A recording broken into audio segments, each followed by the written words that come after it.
पर्यावरणपूरक वाहनांना चालना देण्यासाठी नागपूर महानगरपालिकेने पुढाकार घेतलेला आहे आणि ज्या ईव्ही गाड्या आहेत त्याच्या चार्जिंगची समस्या जी आहे ती मुख्य समस्या असल्यामुळे महानगरपालिकेने आता अशा प्रकारे ईव्ही चार्जिंग स्टेशन जे आहे ते उभारण्याचा संकल्प केलेला आहे आणि त्यासाठी पुढाकार सुद्धा घेतलेला आहे। शहरातील 11 ठिकाणी अशा प्रकारचे चार्जिंग स्टेशन जे आहे ते उभारले जात आहे आणि त्यापैकी 3 ठिकाणच्या जे चार्जिंग स्टेशन आहे त्याचं काम पूर्ण झाल्याचं चित्र आपल्याला पाहायला मिळते। काहीच दिवसामध्ये हे ईव्ही चार्जिंग स्टेशन जे आहे ते सुरू होणार आहे आणि महत्त्वाचं म्हणजे इलेक्ट्रिक वाहनं जे पर्यावरणपूरक वाहनं आहे ती वाहनं शहरात मोठ्या प्रमाणात झालं मात्र शहरात फिरत असताना इलेक्ट्रिक चार्जिंग संपली तर काय असा प्रश्न नागरिकांसमोर उपस्थित होता आणि त्यामुळे अशा प्रकारे 11 ठिकाणी शहरामध्ये चार्जिंग स्टेशन उभारले जात आहे। त्यापैकी 3 स्टेशनचं काम पूर्ण झालेलं आहे।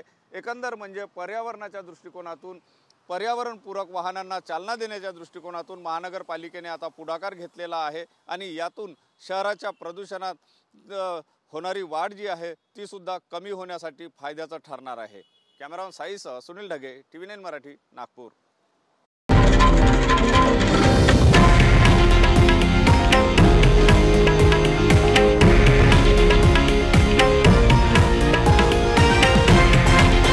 हे आहे देशातील नंबर 1 न्यूज नेटवर्क आणि आपण पाहत आहात TV9 मराठी, एकमेव।